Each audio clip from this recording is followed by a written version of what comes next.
Our story begins with Voltron.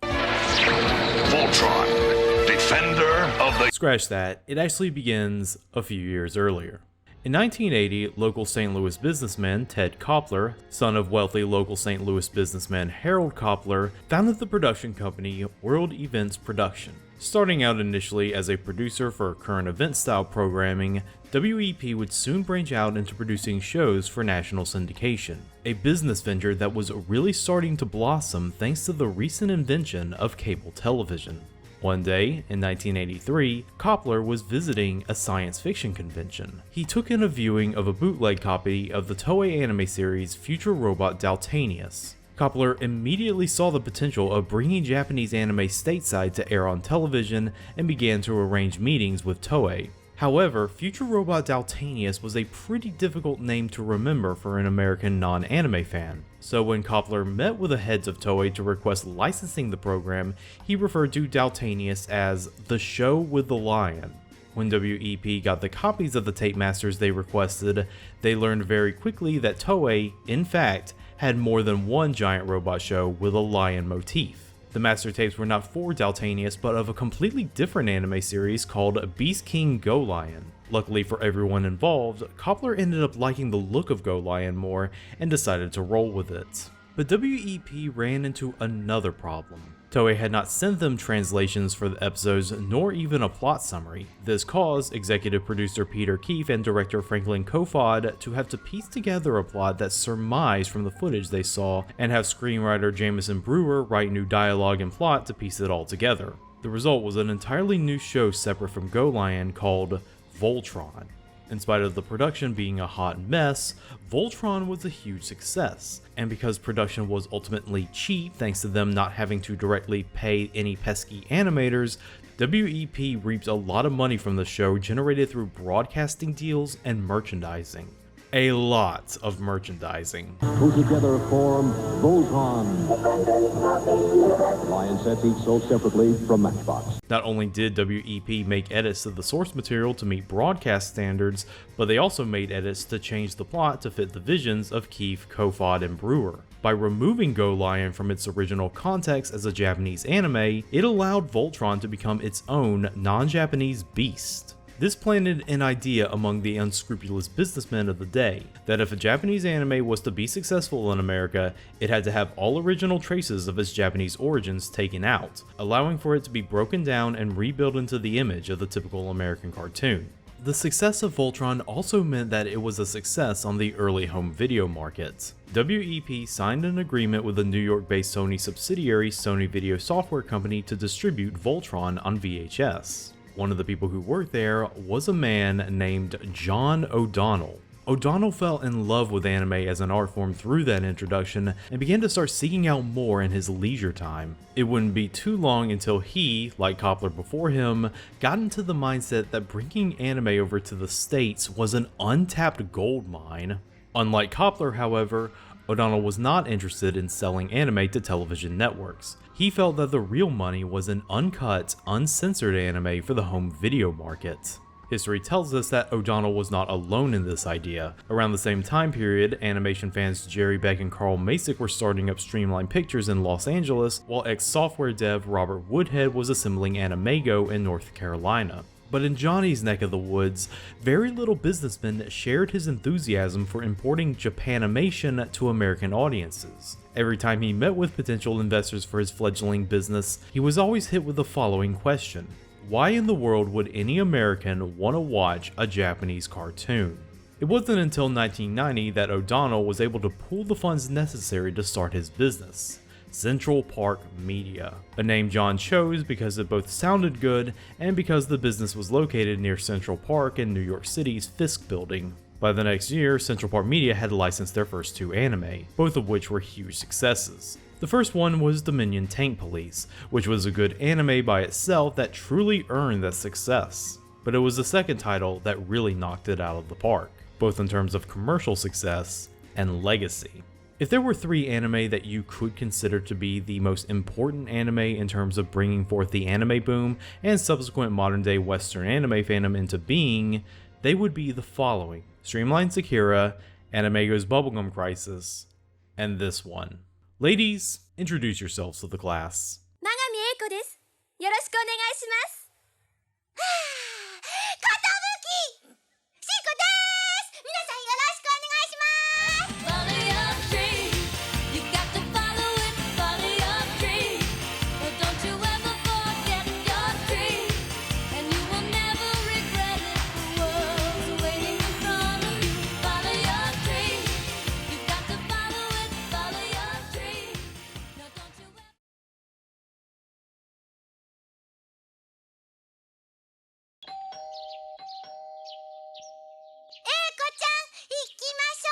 Once upon a time, there were 3 girls, Eiko, Biko, and Seiko. Eiko and Seiko are best friends who are currently transferring to a new school. They are your typical Japanese teenagers, with the exception that Eiko has super speed, super strength, and super durability, and that Seiko prefers to act like a preschooler than an actual teenager.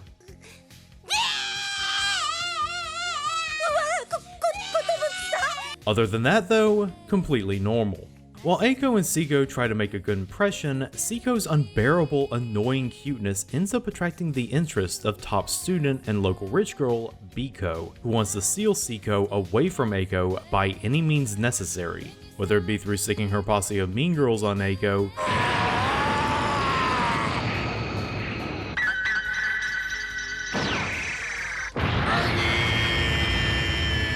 or building giant robots to take her down,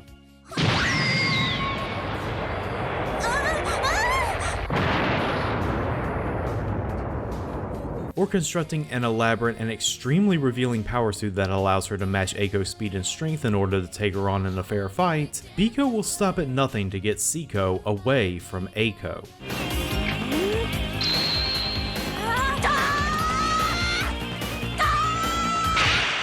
In the background of all of this is a shady character named D who appears to be monitoring Eiko and Seiko at all times. This mission, while obviously putting them directly in harm's way, appears to be incredibly important as they are relaying this info to a mysterious alien spacecraft that's on a direct course for Earth in the quest to find their missing princess. Their missing princess just happens to be Seiko, who's all but stated to have come to Earth on a meteor whose impact completely leveled Graviton City 16 years ago. So now Eiko has to deal with both a snooty alpha bitch in a souped up battle bikini and weird Amazons from beyond the stars who both want Seiko in their clutches. Will Eiko be able to rescue her friend from the clutches of both parties? And, most importantly, will she finally make it to school on time?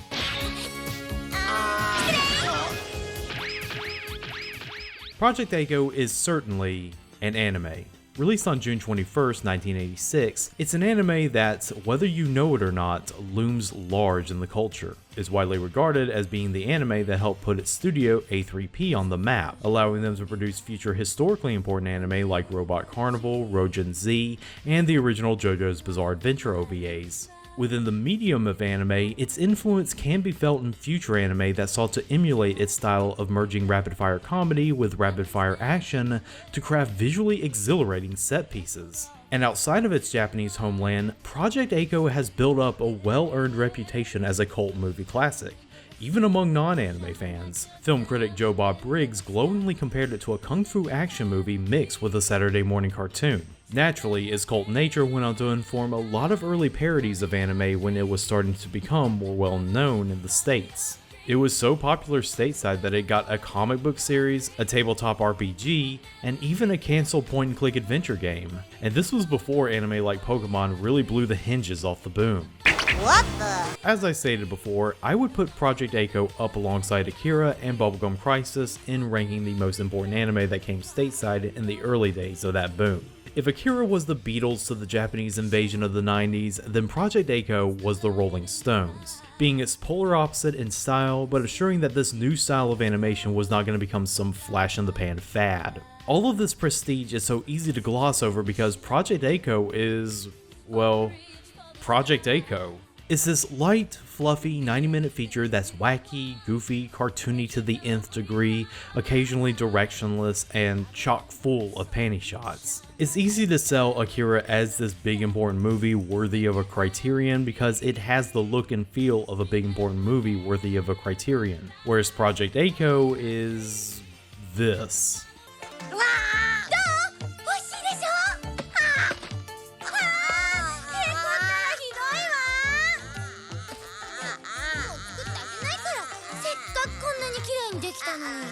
But Project Echo is worthy of the hype, even if it might not be a masterpiece, because it represents so many good things about anime's golden age of the 80s.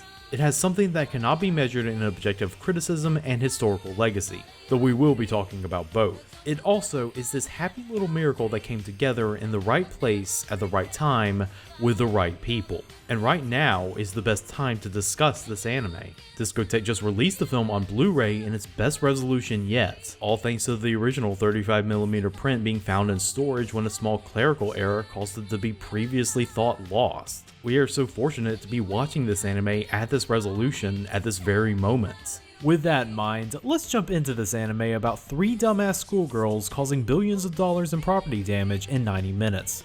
Its history, what it is, and what it represents. And now to more everyday things. It's a beautiful day here in Graviton City, so all you kids on your first day back... In the early 80s, a sea change was going on in the field of anime and manga. Among male and occasionally female fans, there was this great interest buzzing around female characters with exceptionally cute designs. Designs that exuded femininity and innocence, but were still attractive. This movement is said to have begun in the late 70s with the works of mangaka Hideo Azuma and Hayao Miyazaki's Castle of Cagliostro through the character of Clarice. But it really did not explode fully into the mainstream until the anime based off of Rumiko Takahashi's Urusei Yatsura began airing and introduced the larger anime consuming populace to the cuteness known as lum. Whether Takahashi knew it or not, she had created lightning in a bottle with a character like Lum, and through the anime she had given people the thirst. Driving that thirst was the production team of Urusei Yatsura that was unique in how it was mostly staffed by complete novices to the industry. Fresh-faced young men and women barely out of school and now working under the tutelage of director Mamoru Oshii. Being in his early 30s, he was one of the oldest on staff, and it was his responsibility to act as a leader and a mentor to the staff of young guns. He passed down a lot of his philosophies in animating and storyboarding to his crew, such as every animated shot needs to have meaning behind it, or how the best comedy is based on pure escalation, making sure to cite his favorite Robert Zemeckis movie, Used Cars, as an example. One animator, Yuji Moriyama, really took these lessons to heart, and got so good at aping Oshii's methodology that Oshii often had to kindly tell him to stop copying him. The young Urusei Yatsura crew really looked up to Oshii, and that's why so many of them felt completely demoralized after he departed from the series to pursue his own projects in 1985. That same year, director and producer Kazufumi Nomura announced that he had established a studio called Another Pushpin Planning Company, or A3P for short. He was already in the midst of his first big production project, and he needed more animators to fill out the internal studio, Fairy Dust. So a lot of Oshii's former pupils, which included Moriyama, decided to follow Nomura to his new studio and join him on this venture. And there, a lot of them would become a part of a very successful anime franchise that would be the big break for many of them.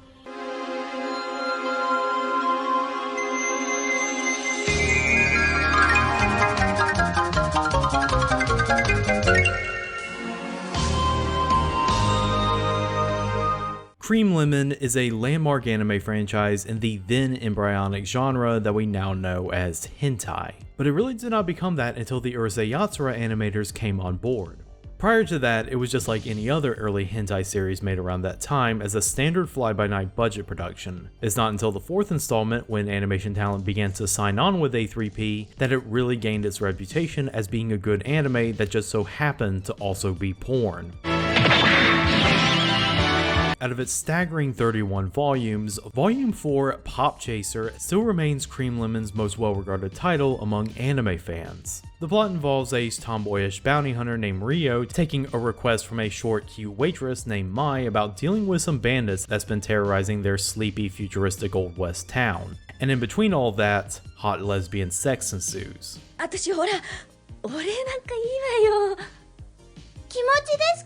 Most of the reason why Pop Chaser has such esteem is because it was the directorial debut of future Golden Boy creator Hiroyuki Kitakubo. He also wrote and boarded the anime as well, which you can tell by how he can craft scenes that are incredibly exciting in both the non-horny and horny sense of the word.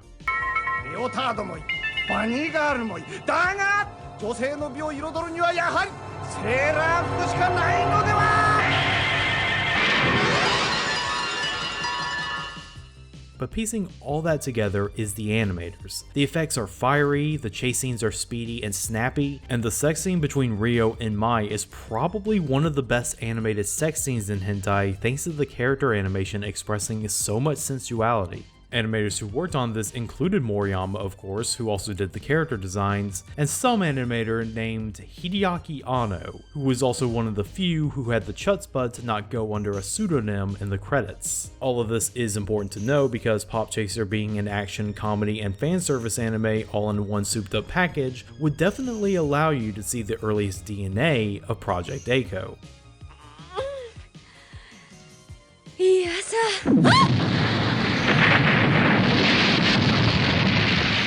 After production wrapped, Moriyama decided to team up with another Pop Chaser animator, Katsuhiko Nishijima, to craft up another entry in the Cream Lemon franchise that could equally match up to its fourth volume. They began brainstorming an idea that involved two schools engaged in a power struggle with each other.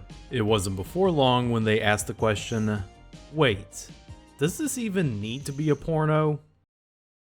We can work for the rest of today's lesson. What a shame, time to go home.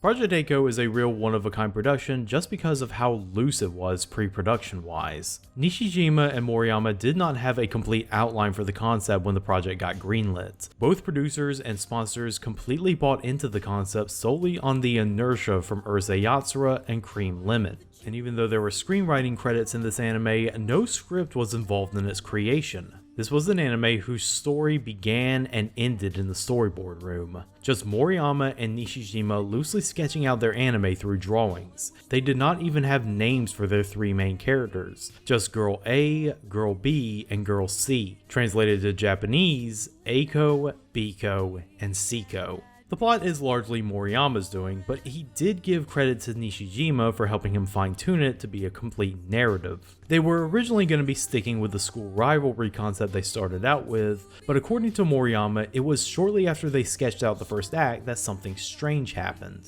He described the experience as if he and Nishijima's pens were possessed by the god of anime, and the story proceeded to get crazier and crazier and crazier. All of a sudden, giant robots got introduced, then power armor, then an entire plot about an alien invasion and C-ko being their long-lost princess. It was obvious the original plot had gotten away from both men in the process, but it really didn't matter because the final result ended up being something they thought was going to be way better than their initial idea. Production began with Moriyama taking up the mantle of animation director, while Nishijima got the executive director's position. 実は A 子なんでこの話を作ったかというと、実はこの歯のない私が歯を入れようとするために、資金を稼ごうと。But self-doubt quickly set in midway through production when the sponsors, out of nowhere, decided to upgrade Project A-ko from just a simple OVA project to a full-on feature-length theatrical run movie. The blueprint from which they were working off of was a loose construction of wacky ideas from a bunch of 20-something nerds. The thought that they kept repeating over their heads as they made this was, how can we make a movie out of such a loony story like this? But what kept them going was the anime landscape of the mid-80s. At the time, anime was beginning to shift in a more serious direction. Not only had the OVA market whetted the appetite of people wanting darker and edgier anime, but the most popular anime at the time was Yoshiyuki Tomino's Zeta Gundam, the long-awaited follow-up to the original 1979 anime, which is one of the darkest entries in the franchise. In the face of anime becoming more violent and self-serious, the Project A-ko crew really wanted to prove that there still was a place for anime that was lighthearted, action-packed, and, in particular, fun. テーマ性を追求しないで、ただひたすら面白さだけを追求したプロジェクト A-ko. Did it work? Well, considering how much I've already talked about it, you tell me.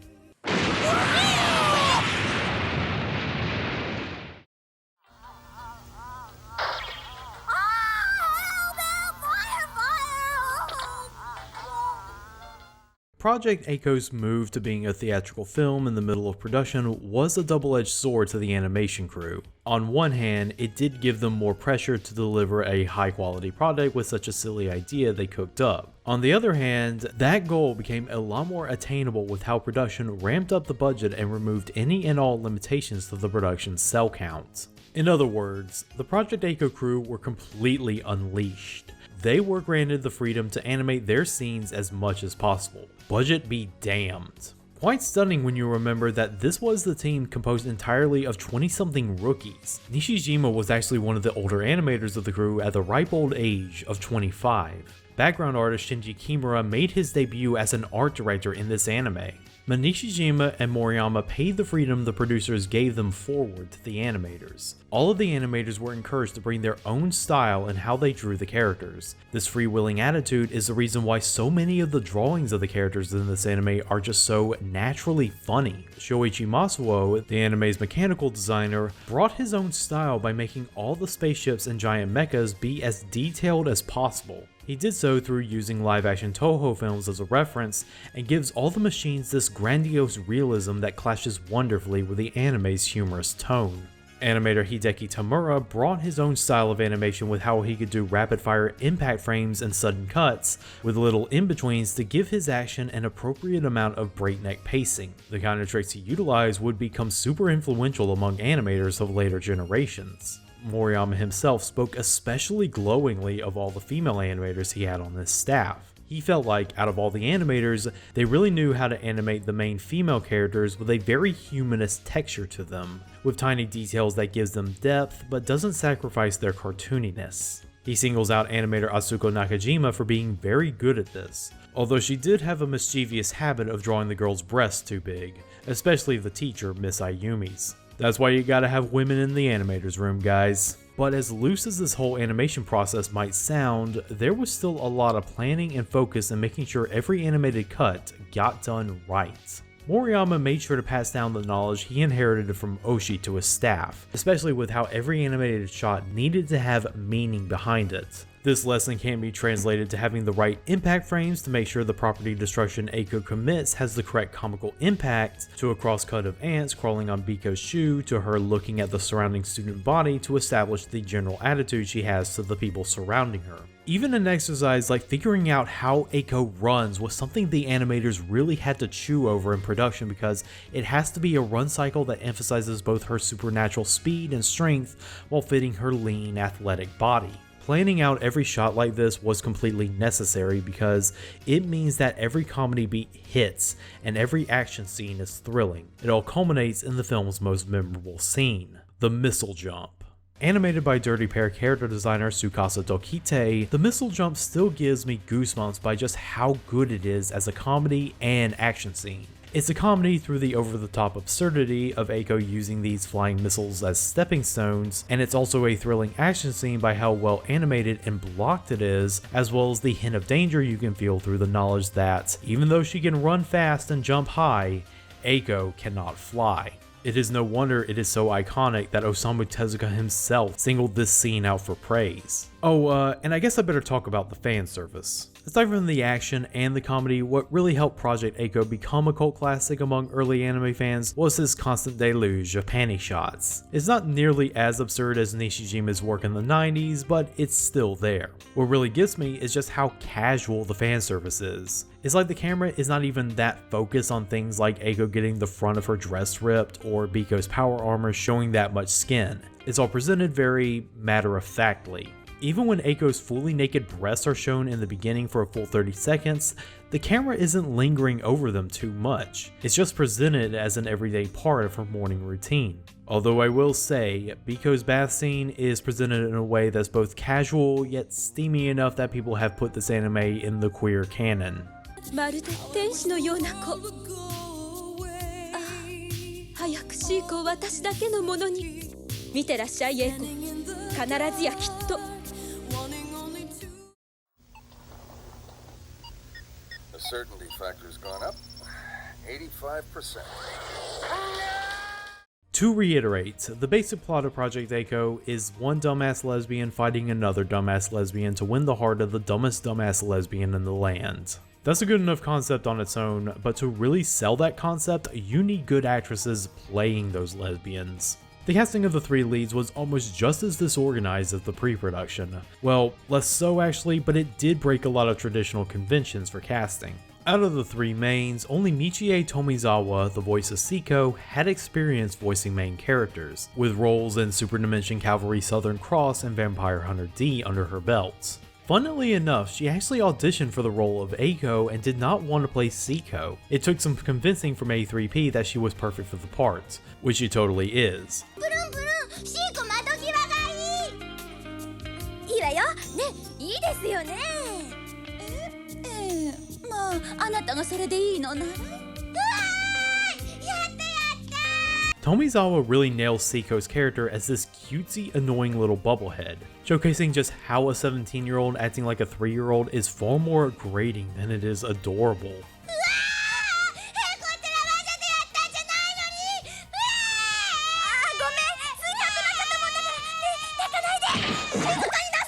The role of Eiko instead went to then rookie voice actress Miki Ito. Prior to Eiko, she was mostly a bit player, with her biggest role being Haman Karn's figurehead Minerva Zabi in Zeta Gundam. She does a really good job playing Eiko as this bull-headed tomboy with a girly streak. Someone who really does wish she was a normal Japanese teenage girl, but is prevented by that by her personality and abilities. It's a quality that also makes her a great straight man to the crazier characters surrounding her.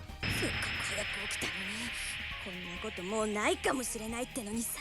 ああ、それなのにそれなのにこんなつまらないことでピーコのバカ。 But the most unique casting choice was Emi Shinohara as Biko, which was her full-on acting debut.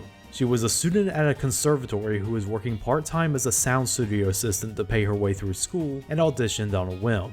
When you listen to her as Biko, it's easy to see why she got the part in the first place. Shinohara gives a performance that suits Biko's refined, haughty intellectualism, but peel back a layer, and you can easily see a character who has more brains than sense. 完璧だわ、完璧だわ。エイコ、あなたは死ぬのよ、死ぬのよ、死ぬのよ。 Also, gotta mention the secondary cast like Teshuo Genda as D and Shuichi Akita as Captain Napoli Polita, both of whom deliver traditionally masculine performances despite both characters being women. 連絡ごとにすごくなるなお前は。はあ、何分体を張っての調査ですので。それより例の調査データはどうした？ And yes, that kind of gag of butch women being voiced by men is totally hack, but in a vacuum, they do a well enough job. Speaking of that gag,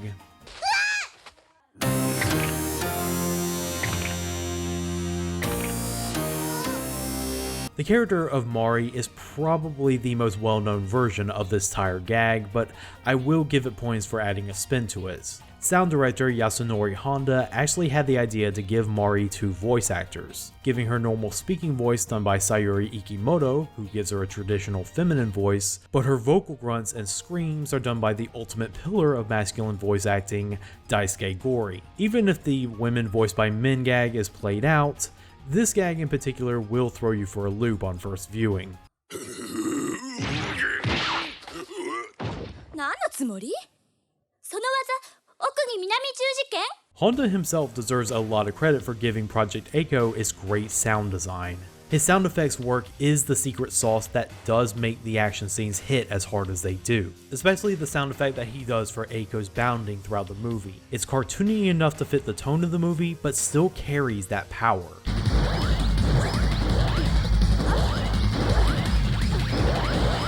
And it would be irresponsible of me to talk about Project Eiko without mentioning the soundtrack, which was done by Joey Carbone and Richie Zito. Unless you belong to a certain niche, those names might not sound familiar to you, but you may recognize the music they helped compose. Joey Carbone was a session keyboardist and composer who worked on a lot of memorable theme songs for numerous 80s TV shows, as well as performing with the likes of Rick James and Air Supply.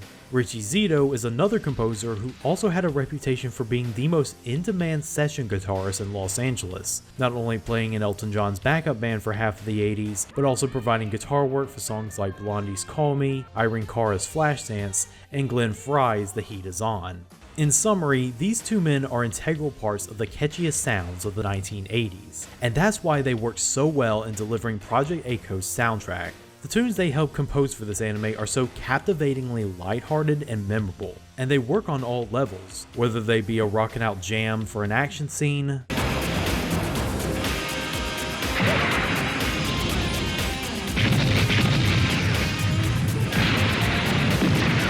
or a cute little pop song to accompany a girl's day out. Let the magic fill you, take you above the highest star.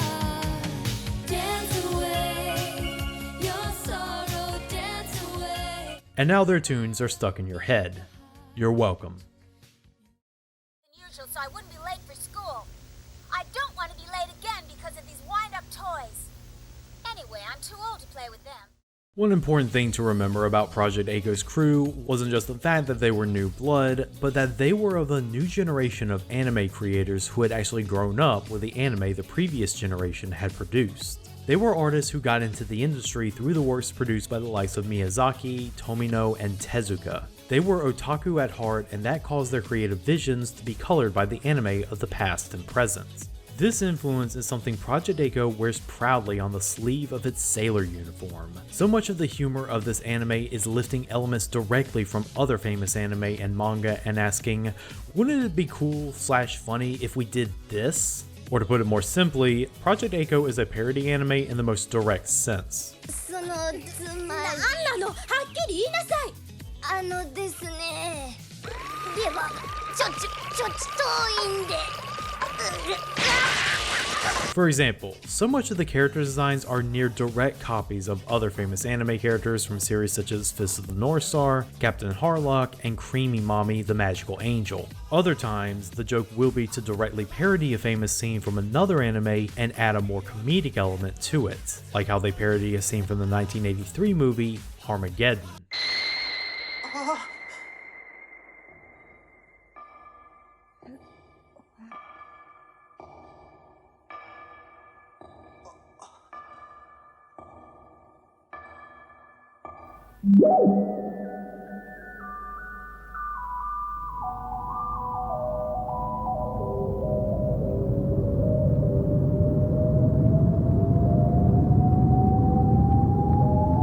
They don't even stop at parodying animator in-jokes that at the time only people within the industry would get. In the movie Macross Do You Remember Love, one of the animators inserted a Budweiser beer can in one of the big battle scenes as just a little animator's in-joke. So in their big space battle scene, Project A-ko repeats that little in-joke with a Pepsi can. You're the Pepsi generation. Oh, and we can't forget the final joke of the film where it indirectly reveals just how A-ko got so strong, and it's because her parents are two certain people named Clark and Diane. And that's not even getting into the scene that directly lifts dialogue from Castle of Cagliostro or overall general parodies like Space Battleship Yamato. It's all very self-indulgent in the best way possible. They are not making parodies out of any mean-spirited attitudes or laziness, but just true love for their passions. Why else would they stop the story dead in their tracks if only just to do a super indulgent Macross-style battle? Even a joke like Biko suddenly donning a baseball outfit only happened because staging director Shigeru Morikawa was a baseball fan and demanded it be put in there. All these parodies come together because Nishijima and Moriyama are following Oshii's idea that comedy must always escalate. And you definitely see that with how the stakes go from petty school rivalry to giant robots to power armor to full-scale alien invasion. If I could make my own self-indulgent comparison, Project A-ko is a lot like a 90-minute Looney Tunes short. A lot of the comedy is based on escalating blackout gags and set pieces, and the characters having great reactions to them. The segment where Biko is trying so hard to one-up A-ko through her inventions is Wile E. Coyote as fuck, and A-ko is the superpowered Bugs Bunny who has no time for all of this. Wile E. Coyote, super genius. With effective comedy merging with effective animation, all of which is tied together through wonderful animation and sound design, Project A-ko deserves its status as a cult classic, and is a big reason why it did not stop at just one movie. Damn, you can never find a drink when you want one. I don't ask for a lot, just a little drink now and then. Now let me preface this section by saying that yes, I will be going over all the Project A-ko sequels here. There really is not much material to draw from to warrant their own videos on the subjects. I'm mostly going to do a quick summary about them, go over what works and what doesn't work, and state my conclusion about the title as a whole. Hey, considering how long this video already is, I've got nothing but free time, and so do you. The first Project A-ko sequel, plot of the Daitokuji Financial Group, was also a production of A3P. Released in 1987, it was obviously downgraded from theatrical film to OVA. The plot is overall a beach episode, or summertime episode to be more precise. A-ko and Seiko are enjoying their summer vacation, but the alien invaders from the first film, who I should mention ended up crashing their mothership at the finale, enlist their help to try to get their ship started up again so that they may go home. The girls agree and even bring Biko into the picture to help her out with her scientific expertise, in spite of her animosity towards A-ko. But the real plot is in fact the titular plot of the Daitokuji Financial Group, which just so happens to be run by Biko's rich daddy, who, in a parallel to A-ko's DC parents, is drawn to look like Marvel's Tony Stark. He wants the alien superpower technology all for himself and is using all his pull from the world's governments and city's military forces to make that happen.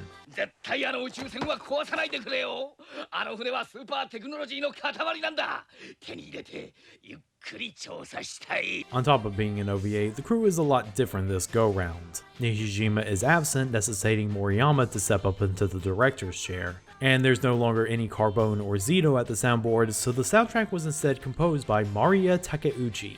Yes, that Maria Takeuchi. This is obviously a downgrade from the original movie. There's obviously a hard cell count now, so the animation can't get too extravagant, and the storyboarding also feels way less cinematic than the original. That being said, there still are well animated scenes thanks to most of the original animators like Koji Ito and Toshiyuki Kobuka staying on board.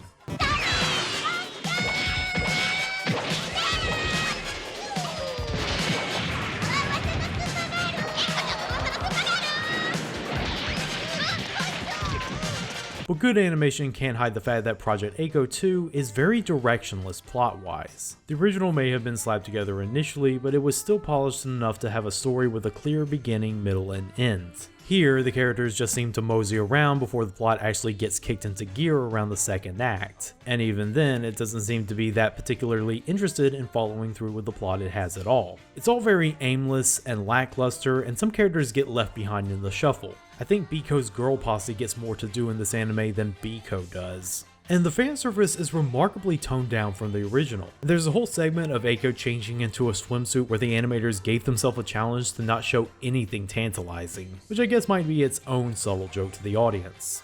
That's the thing I will give Project A-ko 2 is that it has quite a few strong jokes, like how the majestic prison Seiko was being held in the first movie is now being used as a storage room, government agencies from around the world using entire armies of the same inconspicuous agents reading newspapers to infiltrate the ship, and then immediately getting into a fight when they all reveal themselves, and Mari's special Fist of the North Star technique causing people's bodies to explode in a different sort of way.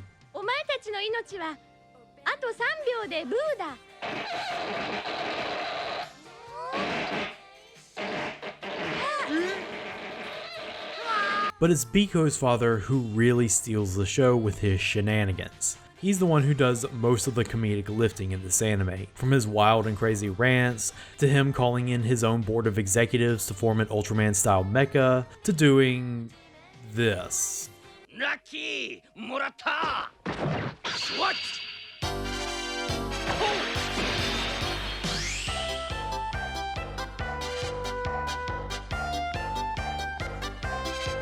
Yeah, I'd like to see Robert Downey Jr. do that. But good gags can't really save an anime that's apathetic to its own existence. The lack of any real internal plot structure keeps this sequel on the lower end of the quality spectrum. Watch if you're curious, but it's not required.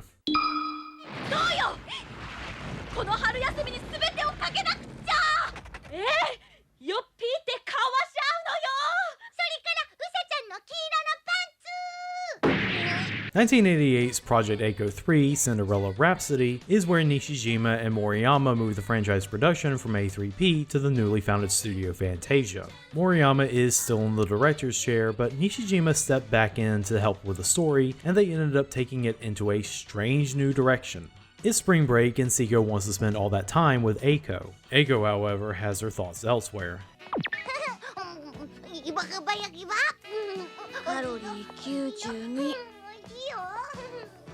ちょっと付き合えないな。この春のイメージ、シーコと一緒じゃダメみたい。 In a chance encounter, Eiko develops a crush on a handsome biker named Kei and monopolizes all her free time in both trying to woo him and taking a part-time job to earn enough money to buy a dress that will impress him. Naturally, this causes a rift between her and Seiko's friendship. ちょっと待っててよ。ねえシーコ、どう？エイコ似合わないよ、そんな大人っぽいの。パンダの部活ロスパンツ履いてるくせに。ほんと？ひどい。違うわよ私。 And things only get more complicated when Eiko learns that Biko is also gunning for that boy toy, which sucks for both of them since Kei only has ties for Seiko, who does not return the favor. I was honestly expecting to hate this more than I actually did. I'm a firm believer in that if your series revolves around girls kicking ass, adding a boy to the equation distracts from all that. But Kei's presence doesn't really upset the balance between the love triangle of the three leads. If anything, he's a real grounding presence, serving as a point of conflict between the three girls and allowing a story about a close friendship and strive to really blossom. Animation budget hasn't really gone down, still at the quality of an exceptionally good TV episode, although Moriyama does appear to be designing Seiko to become even more of a gremlin as the series goes on. Plus, what makes this anime worth the price of admission is seeing Eiko and Seiko wearing the most darling 80s street fashions all throughout this OVA. I also forgot the incredibly strong opening credits sequence. It's a full-on Color of Money pastiche with the three girls playing pool in a smoky bar, all done in a smoothly animated and incredibly stylized art style. Moriyama and team really do love indulging themselves.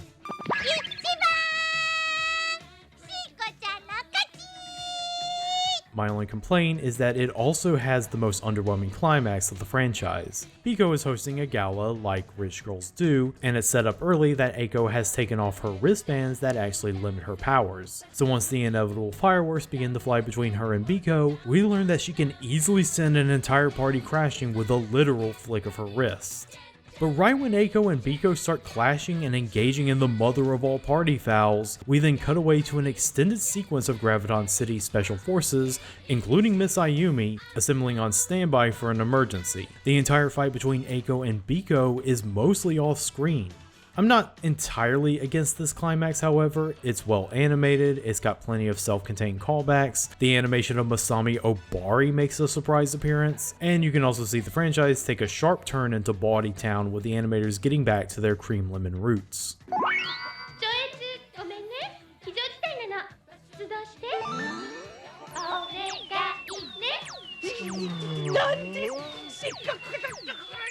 But yeah, we do get robbed of the Eiko-Biko fight with an interesting twist. At least we end out on a very sweet ending with Eiko and Seiko apologizing for each other for acting selfish. That alone makes this the strongest sequel story-wise and mayhaps overall.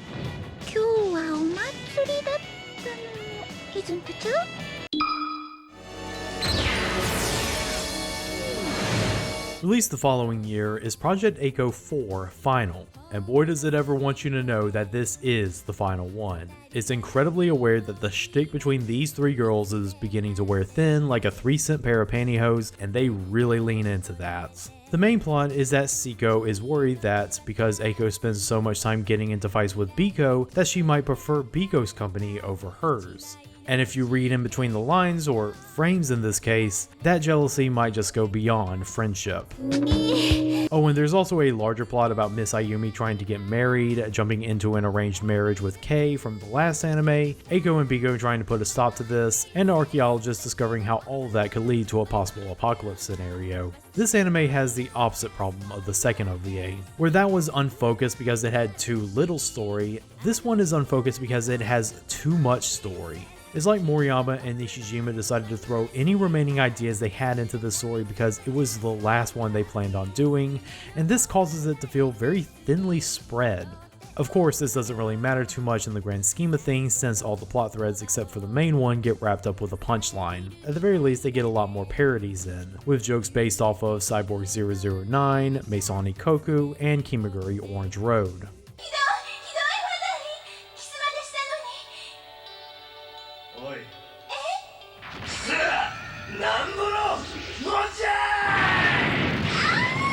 And because this is the final installment, they get really nutty with the climax. プロポモーション、顔、すべてを分析して作ったのよ。どうやらあなたの出る幕はなさそうね。こんなのどこか私にどうしてそんなに大きくなりました？ I got a feeling they had this idea in their back pocket for a long time coming. And it really is an exciting climax. A spaceship containing Seiko's birth mother comes and picks her up, and Seiko, believing that since Eiko would much rather hang out with Biko, that she has no choice but to leave. Eiko, realizing that she effed up big time, teams up with Biko and her crew to rescue Seiko one last time, and they are not successful.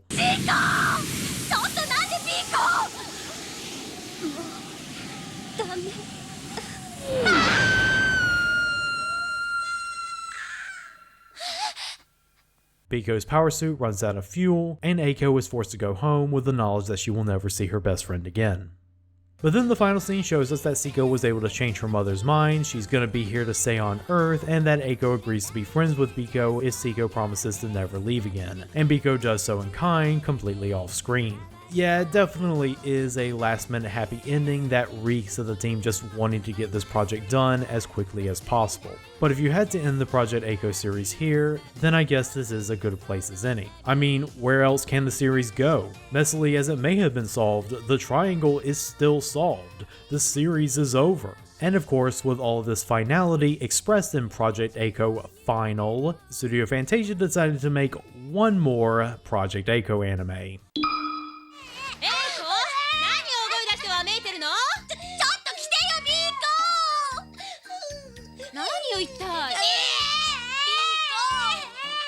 '90s Project Eiko Versus is a weird direction to end the franchise out on. Instead of being set in Graviton City, it's now set in the far reaches of outer space. And instead of being high school students, Eiko and Biko are now a pair of perpetually broke lovely angel style bounty hunters. They have been tasked to rescue a wealthy business tycoon's 10-year-old daughter, played by Seiko, who has been kidnapped by a group of space pirates. And while the two ladies are initially only thinking about the reward they are certainly going to get from this rescue, it turns out the kidnapping is all part of a grander scheme, one involving possession, forbidden entanglements, and the collapsing of all reality.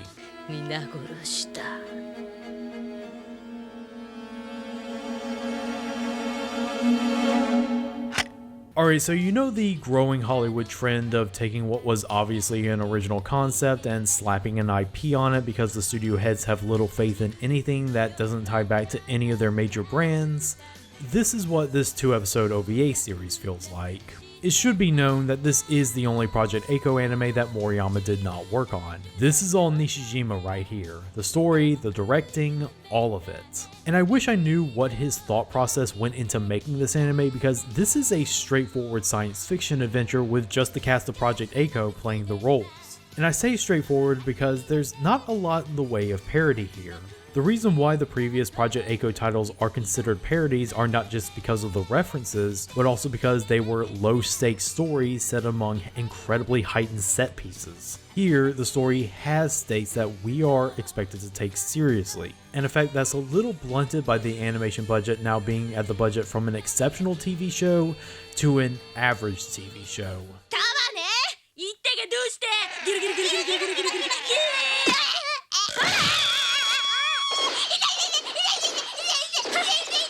Okay, that's not fair, that really only applies to the first episode. The second episode is where the anime really finds its groove both in terms of animation and humor. I don't know why, but Biko deciding that for no reason her stealth outfit should be an extravagant ball gown is just funny to me.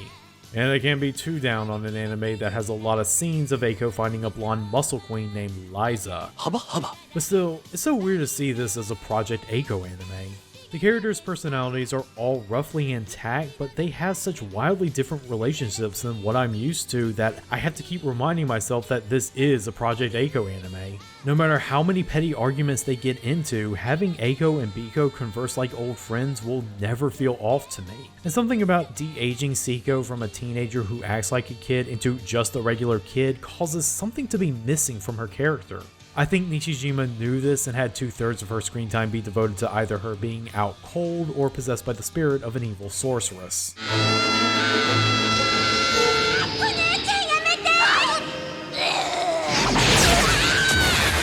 There is something that does make Versus a worthy conclusion of the Project Eiko franchise, however. So in the climax, reality is collapsing all around them, and Eiko and Biko are lamenting that they have failed to stop this from happening. This eventually evolves into a petty argument, which turns into a fistfight. Soon, Eiko and Biko are leaping from reality to reality, having the exact same fistfight they had with each other in the original anime.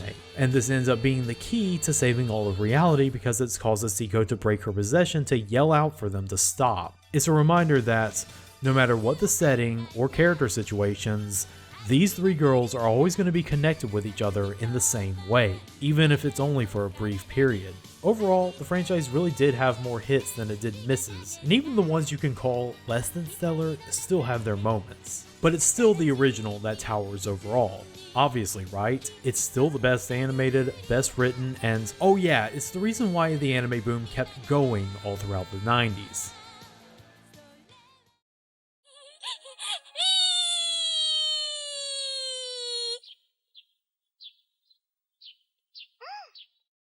I don't know if I'm going to be dropping a hot take or not because it totally flies in the face of the conventional wisdom that it was Akira that began the American anime boom.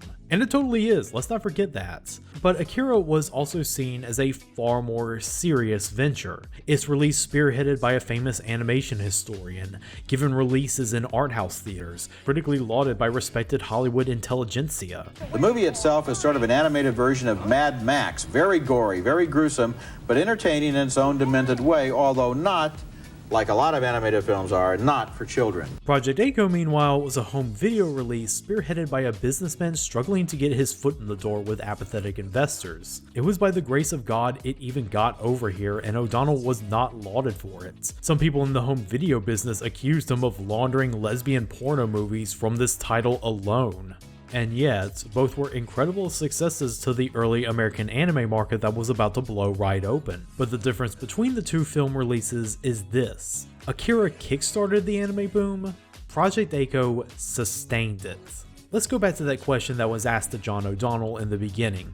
Why in the world would any American want to watch a Japanese cartoon? The answer is that Americans wanted to see something different. You look back on the American animation landscape at the time and you see a lot of glorified toy commercials. Plus, films like Fritz the Cat and Heavy Metal weren't always readily available on the home video markets. And now you have these extravagantly animated films coming from Japan and showing you that there are people who take the medium as seriously as it deserves. But Akira succeeded because it so happened to blend in with a lot of the science fiction film aesthetic that was familiar to Hollywood through films like Blade Runner. Even with the Japanese text and the specific references to Japanese culture and politics, it could all pass over the head of the average American audience member who is distracted by all the cool bikes and neon. Project Eiko, meanwhile, is unavoidably Japanese. It is the product of young creative minds poisoned by years of Japanese animation and the burgeoning fan culture that was beginning to surround it. It is anime the anime.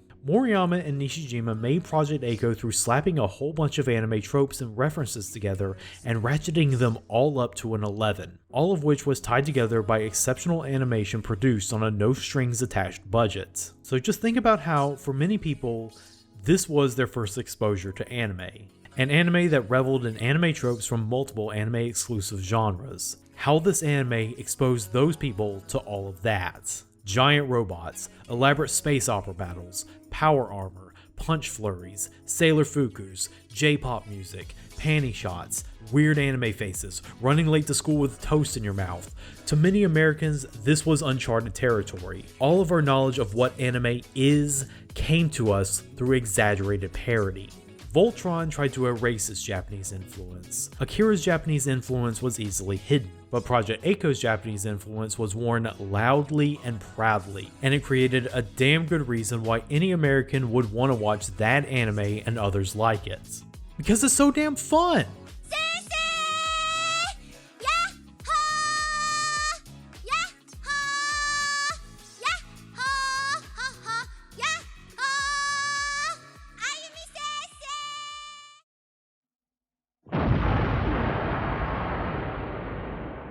Project Eiko is that anime that comes once in a lifetime.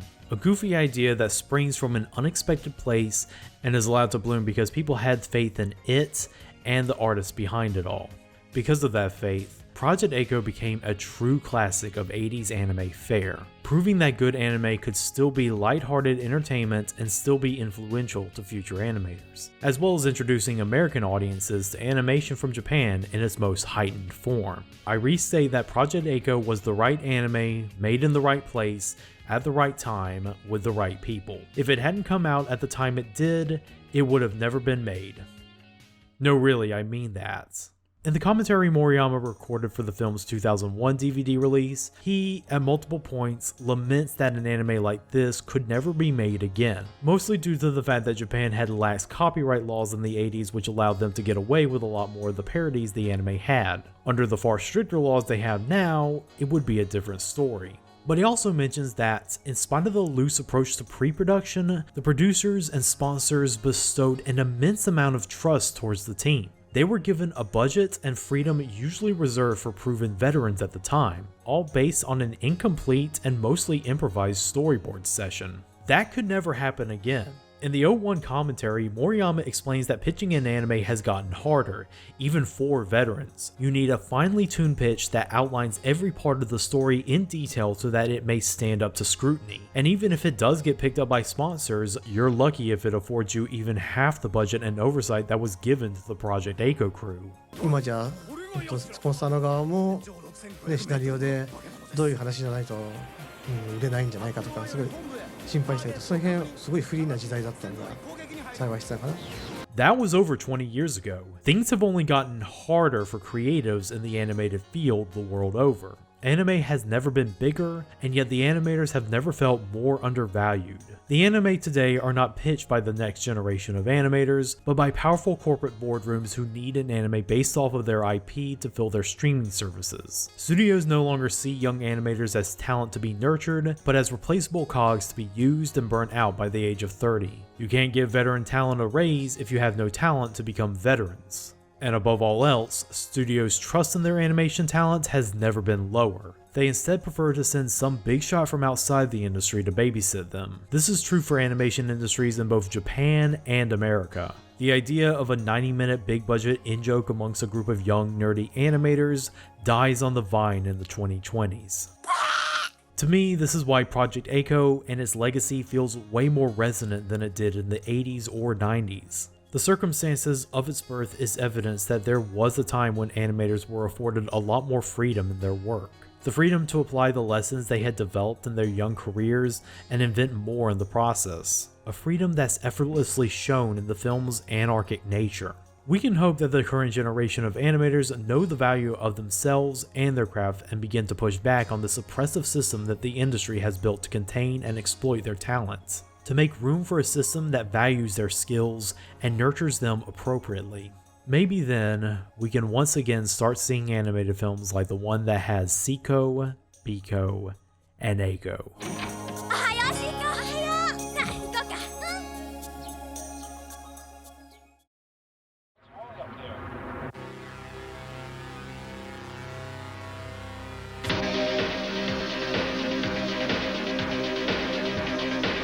Supernova. She looks like an ordinary teenage girl, but she's got bionic superpowers. Sinkila. She's Supernova's arch rival. Rich, beautiful, sophisticated, and extremely intelligent. They both want to be friends with Millie, an innocent child who prefers Supernova. And does that ever make Sinkila mad? And when Sinkila gets mad, the whole world had better look out. These two girls would probably still be fighting today if it weren't for the alien spaceship that descended to Earth and kidnapped Millie. どこ行っちゃったんだろう。未確認飛行物体出現。急速に接近中。第二次戦闘態勢に入れ。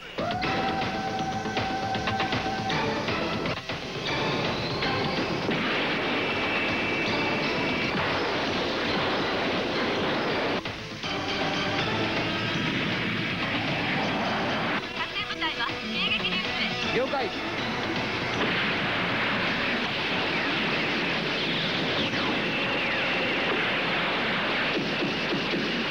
キャプテン、奴らの発信基地を捕捉しました。